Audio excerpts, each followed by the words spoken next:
It's time to retire my Husky box. I would have kept it, but not knowing about, I just falsely assumed that this thing would stay up, and it fell over a couple times. You can see how the wheels are bent, even worse in the back. I kind of knew that before I put it in here, but I thought it'd be okay. But as it turns out, those wheels are what's keeping it standing upright. So what I've been doing is ratchet strapping it down because it's fell over 3 times. But now the drawers are bent and the lock doesn't work anymore. So I can't keep the drawers from, slinging out when I hit a curve. This drawer has fell out like 10 times and I've had to pick this up, and I'm not doing that anymore. So I am retiring this box and we're gonna go with this one. So I picked this one up last night from Harbor Freight. I got a Series 3 US General. My very first toolbox was a US General, and I still have it to this day, and that was from many years ago. It still works, nothing broke on it, and I've had it in at least 3 or 4 different shops, moving it around from as I went through my career. So I got another one, and it's about the same form factor as far as the footprint, because I really need that footprint to work with the rest of my stuff, and even put the handle on the same side. I got them to put the casters and the handles and all at the store for me, so I picked it up just like this so I could roll it in. They may not do that for you. They might just make you get in the box, but if you're cool with the people there, a regular customer, they'll probably do it for you because they generally have good guys. So I don't know a whole lot about the toolbox, guys. I watched a few videos, and the build quality is good. I know about toolboxes in general, and one thing, this box is a lot deeper. So like, man, these drawers come out so much further. Like this ratchet, I couldn't even fit this ratchet like this in my Husky box. This ratchet I couldn't fit without the head, and this is shorter. So as you can see, so what I was doing was flexing the head to get it in. And now I can lay them all lengthwise, including my big 1/2 inch, without having to, I think, where's my tape measure at, guys? Let's see. So that's like my Snap-on box and my Mac Tools box. The drawers are deep, and we got a little over about 19 and a half inches. We got almost 19 and a half inches of internal space. So you got long ratchets and whatnot. What I didn't like about this box is it doesn't have that deep drawer at the bottom. And that's like a bummer for me because I have large items, my my transfer pump and my M12 inflator. I knew when I was looking at this box in the store that it wasn't gonna fit. But like I said, I didn't want to go with anything much wider than what I had, like the 42. And so it was either, if I wanted a deep drawer, I think I had to step up to a 42-inch box. And I like my layout. I kind of got this dialed in, and I only could afford to use, about 27, 30 inches. That's what I had to work with. So I had to get a box that's gonna fit in that 30 inches, and I'm happy with it. I got the green, I like it, just like my Mac Tools box, same color. So I'll be transferring the tools over. This box is taller, got more storage. I'll find some place to put my large items in the bottom there, and I'll bring you back once I'm done transferring everything over.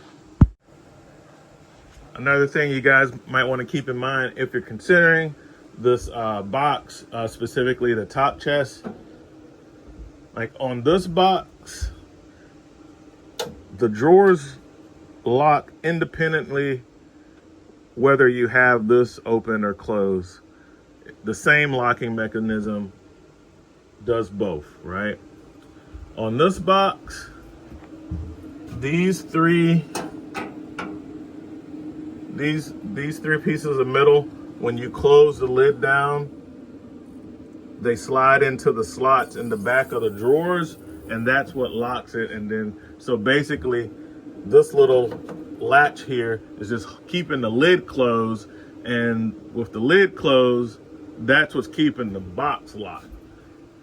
I don't like that because I could get more use out of it with the lid staying open. As you can see, I would be able to store my vacuum. So that would present a problem with these drawers flying open, going around curves, because it can't lock. Now, these other drawers, they have the lock and roll system like the Snap-on boxes, and they probably would be all right because of that lock and roll system, because you have to slide this little plastic catch out of the way, which goes in there. So those drawers would stay closed. But yeah, with this box, in order to lock, the top has to be down. So there's something to think about. The top has to be down in order for your drawers to lock. So maybe that's something they can fix in a future iteration of these boxes.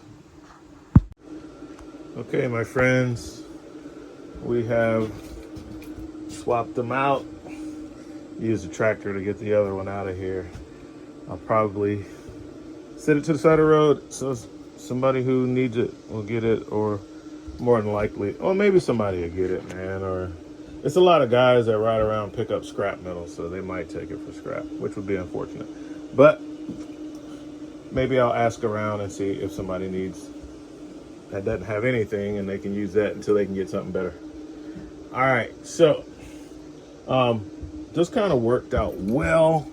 The way the box is constructed, I'm able to leave the strap without having to move it. Before, I had it going across the other box. It was a different dimensions and everything.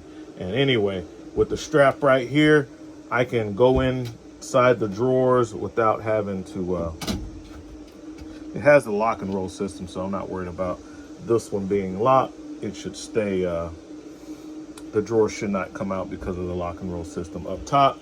The very top row of drawers do not have a lock and roll system. Maybe I will bungee from here around so that I can leave this open, which is better for me. Like I mentioned earlier, the only way these drawers will lock is if that is closed. And I do like the handles because it made a convenient tie down point. So I have these little E-Trax clamps, straps, not clamps, on both sides. That one's probably a little too tight, but it's there. And that will keep the box from flying off. This will keep this one from coming down. And it has a more sure footing because I'm not gonna lock the caster there, because the wheels are straight. Okay, I mean, it's a new box. So that's how I have it strapped down, going looping through the handle onto the E-Trax, going across the branding, which doesn't really matter. They have branding everywhere, and the branding is not a part of the functionality. It's just, Harbor Freight repping their products like everybody else does. Yeah, this is gonna work out good, and I got all the tools in it with a lot of room. Even got to I'm moving some stuff out of my wrencher bag. It's a bag that it was for the other vehicle, and I never take it out of the trailer. That bag is basically a storage crate, and I'm going to transition those tools out of that crate, that Vito Wrencher XL bag. And but what I like about the bag is for quick grabs, like that big torque wrench, big awkward items, I can easily grab them. But nowadays, besides being quick grab, I'm not really using that much. So I might transition some of that stuff into the toolbox and take that space and use it for something else. So that's something that I'm thinking about for sure. But yeah, that's what we got, guys. It fit in here nice. That's all the space I had, and I would really like to keep this open. One thing I want to tell you guys, if you're thinking about buying this box, is especially for a trailer, if this cannot open to its maximum extension, the drawers are still locked. So if you have this in a trailer that doesn't have like 7-foot ceilings, I think these are like 6'6", the inside dimension, though this one on the height 6 foot 6 inches, 6 foot 9 inches, something like that. You have to have the clearance for this to open, or you're not going to be able to get in your drawers and it's not going to work for you. Okay, so you can kind of see it just kind of worked out perfect the way they designed it, with the flat where they did the break, so that this thing can open all the way back up to a wall. So that's something I ran into because I had tools back here on that E-Trax, and I had to move them because this has to be able to go all the way up so that the drawers can open. Okay, but yeah, it worked out great. The tools fit in there nice, and I'm happy with it. On to the next project.